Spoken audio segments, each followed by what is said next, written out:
Film ini bercerita tentang Joseph dan Maurice, dua kakak adik Yahudi yang harus kabur dari rumah mereka di Prancis waktu Perang Dunia Kedua.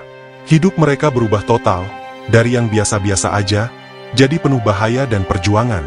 Mereka harus sembunyi-sembunyi, pura-pura bukan Yahudi dan lari dari tentara Nazi yang berusaha menangkap mereka.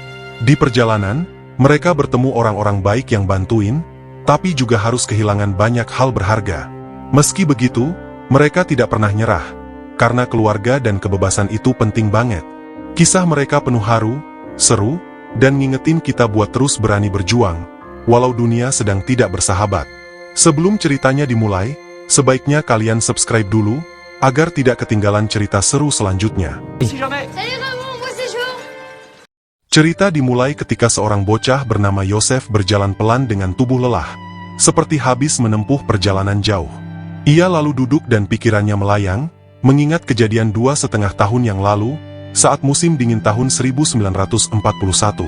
Waktu itu, Joe sedang bermain kelereng bersama kakaknya yang bernama Maurice. Keluarga mereka tinggal di pinggiran kota Paris, punya sebuah salon, dan hidup bahagia sebagai keluarga kecil. Tapi hari itu, suasana sedikit berubah. Beberapa perwira SS datang ke salon mereka sebagai pelanggan. Roman, yaitu ayah Joe, langsung merasa was-was.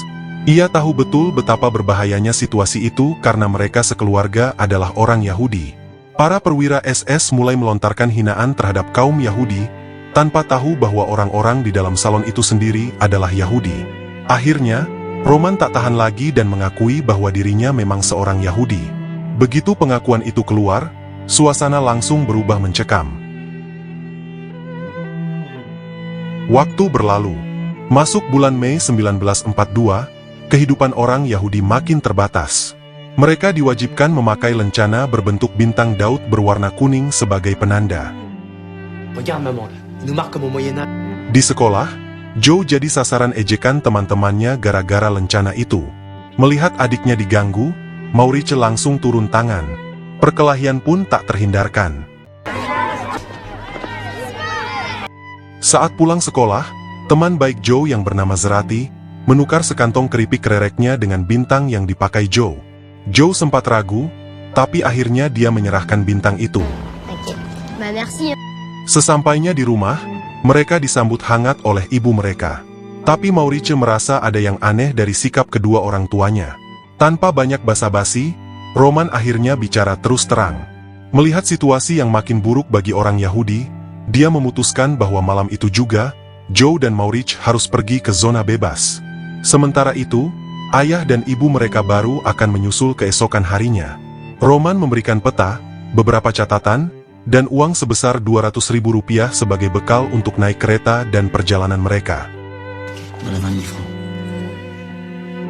Ia berjanji, mereka akan bertemu kembali di kota Nice.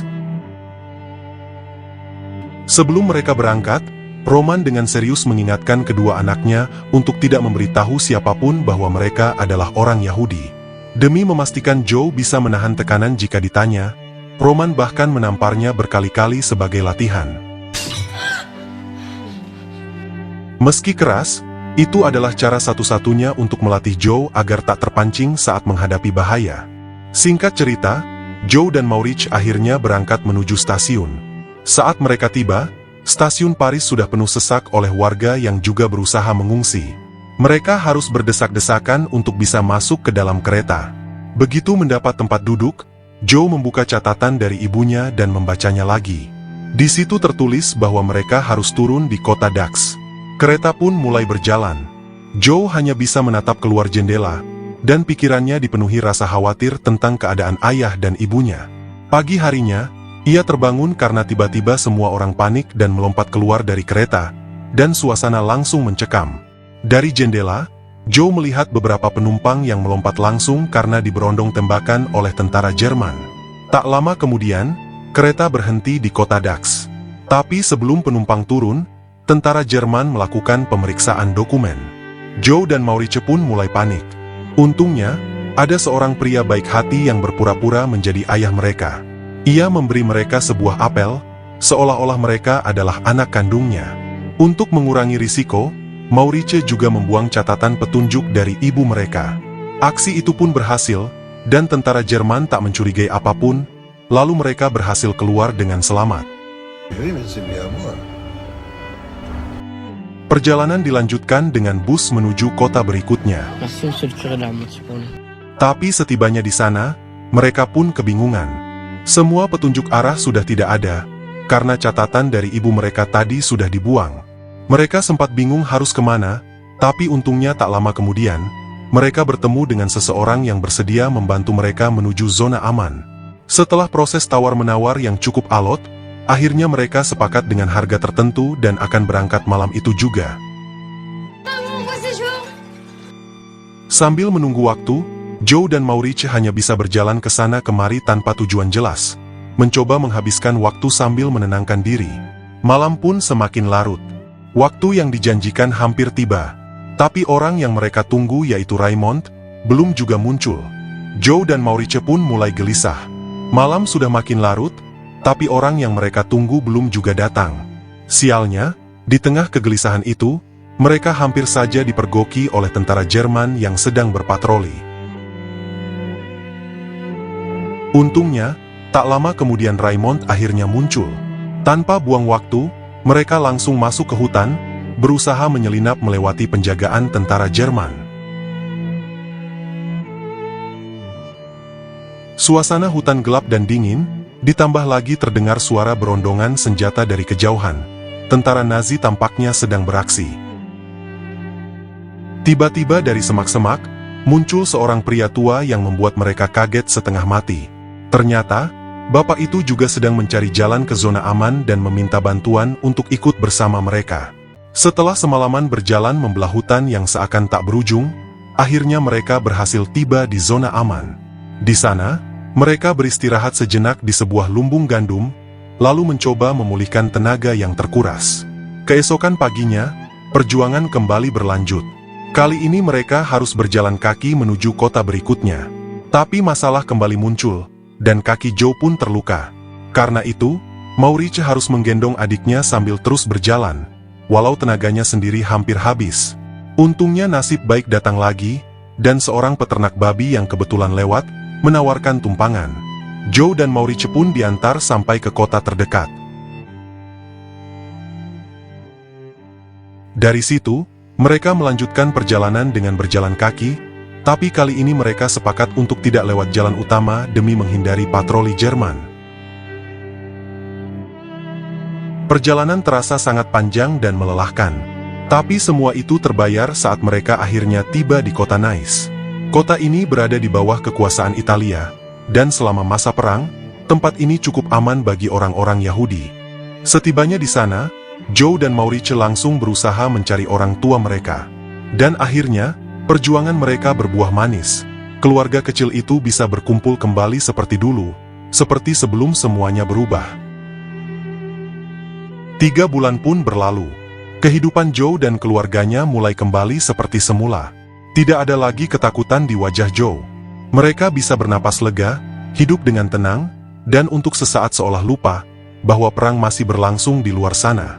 Tapi kedamaian itu tidak bertahan lama. Seorang tentara Italia datang membawa kabar bahwa Mussolini telah ditangkap. Artinya, Italia akan menarik diri dari wilayah Prancis Selatan, dan kekuasaan akan segera diambil alih oleh Jerman. Kabar itu langsung membuat mereka was-was. Namun hidup harus terus berjalan. Di hari ulang tahun ibunya, Joe dan yang lainnya mengadakan pesta kecil. Sebagai hadiah, mereka memberikan sebuah biola. Anna sang ibu, tersenyum lalu mulai memainkan biola itu, mengisi ruangan dengan musik yang lembut.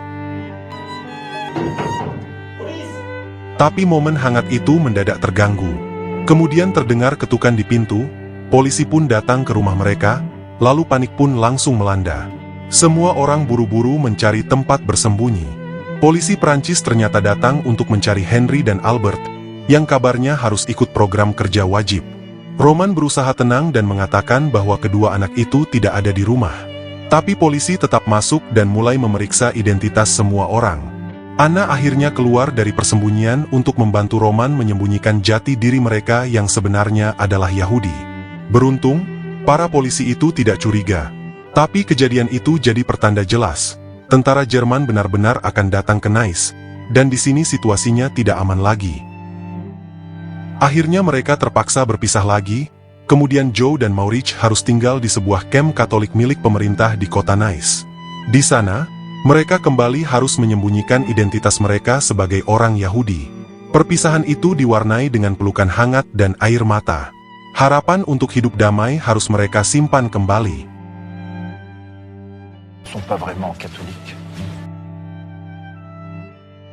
Di dalam asrama Katolik itu, Joe dan Maurice mulai beradaptasi dengan kehidupan baru.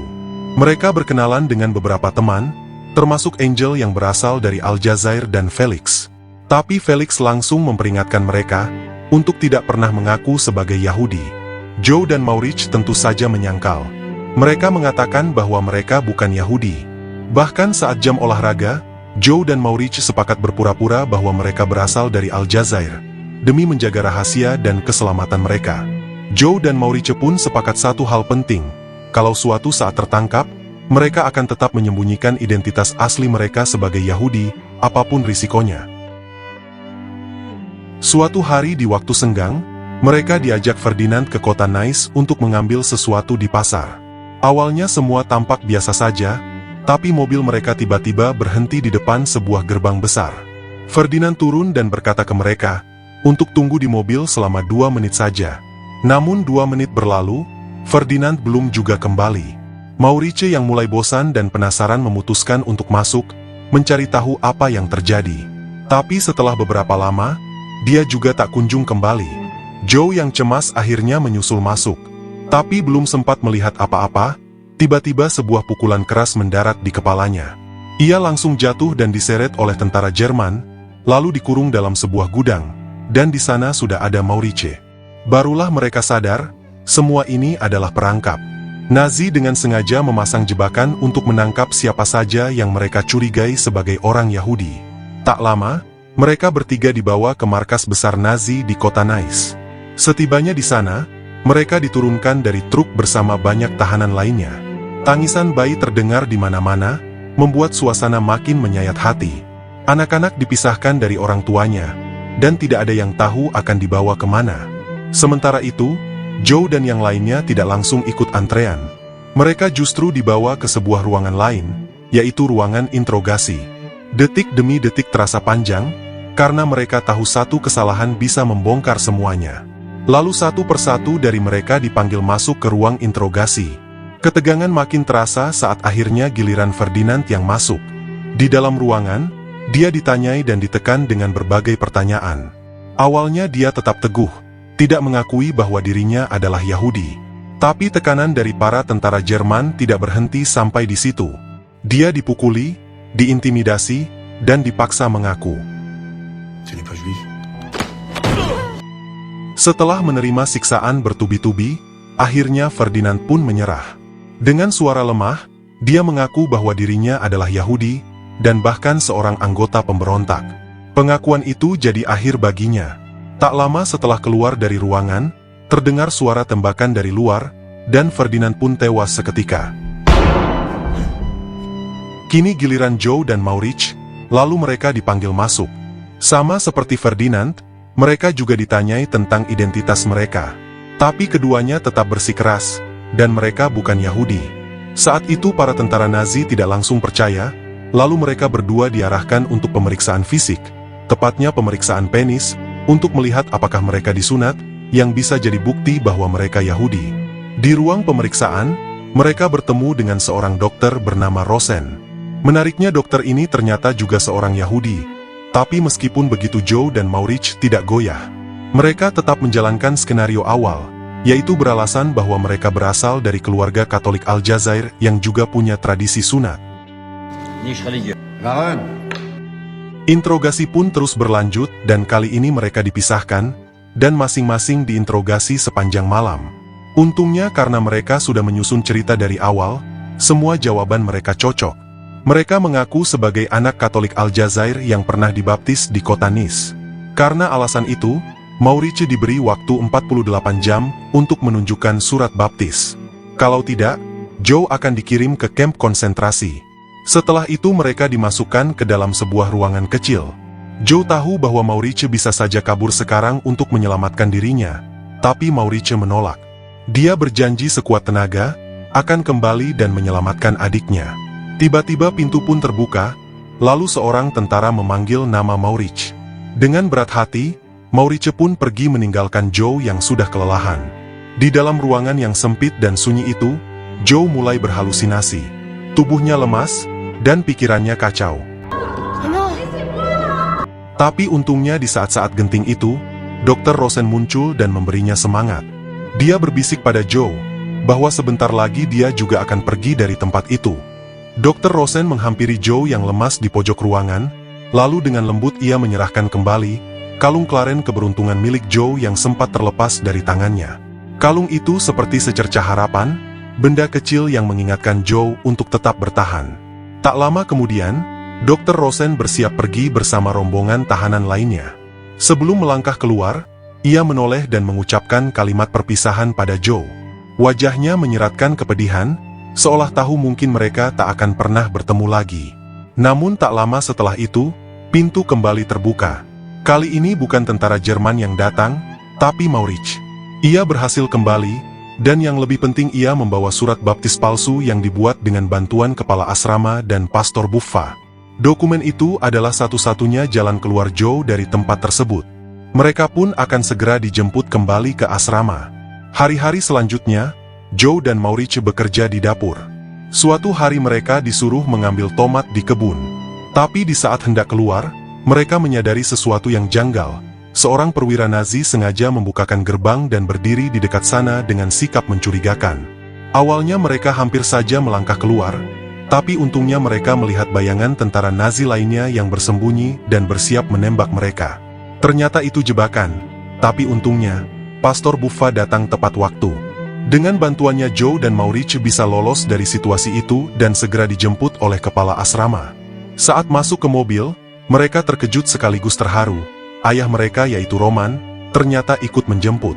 Ternyata selama ini Roman memilih tetap tinggal di kota Nice, hanya untuk memastikan keselamatan kedua anaknya. Sementara ibu mereka Anna, tinggal di rumah adiknya. Ketiganya pun berpelukan erat di dalam mobil, dalam kehangatan yang hanya bisa dirasakan oleh keluarga yang telah melewati bahaya bersama. Namun sayangnya kebersamaan itu tidak bisa lama. Situasinya pun masih sangat berbahaya bagi mereka. Kemudian mereka harus kembali berpisah demi keselamatan masing-masing. Sebelum berpisah, Roman berjanji bahwa mereka akan bertemu lagi di Paris setelah perang ini selesai.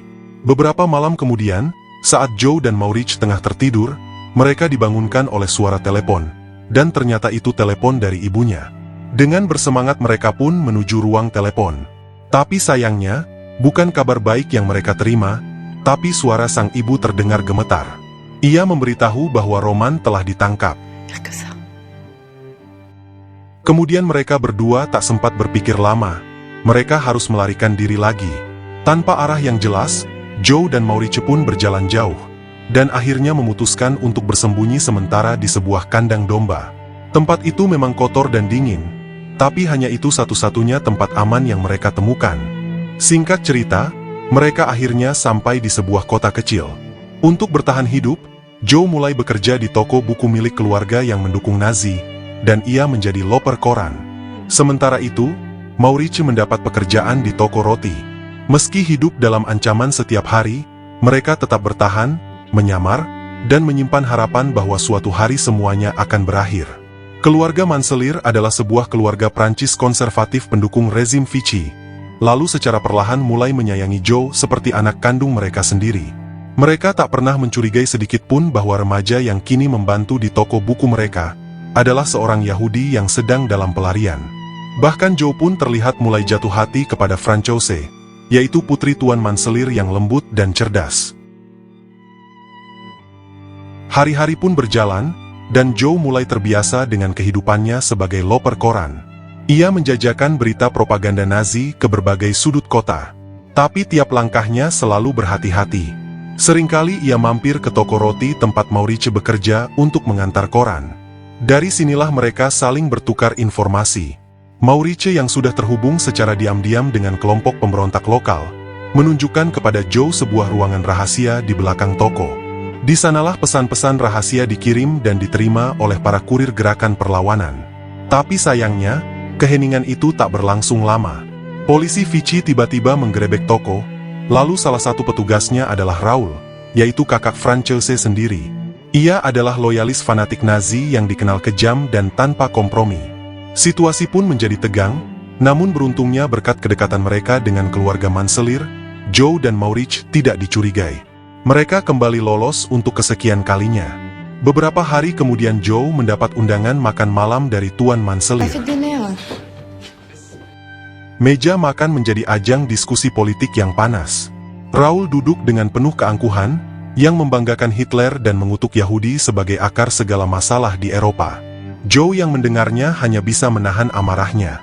Ia menggenggam sendok erat-erat, menahan gejolak dalam dadanya sambil tetap menjaga wajahnya tetap netral.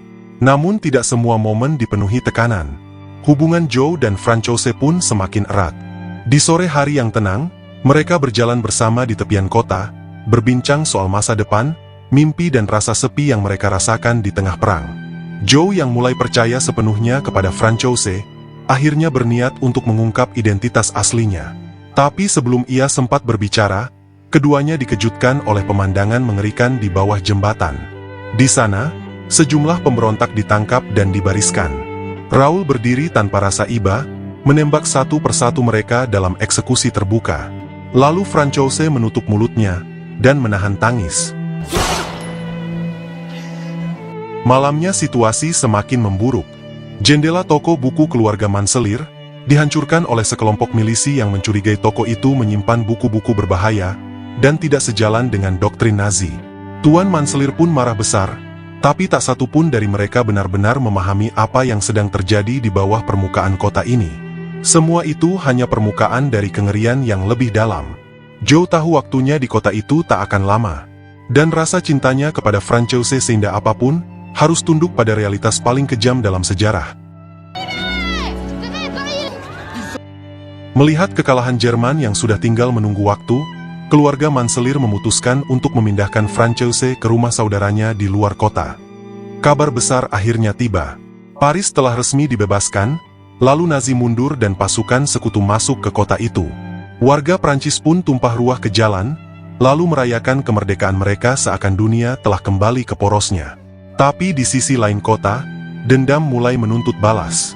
Para kolaborator Nazi diseret keluar rumah, dipermalukan, dicukur rambutnya, dan dipukuli di tengah jalan.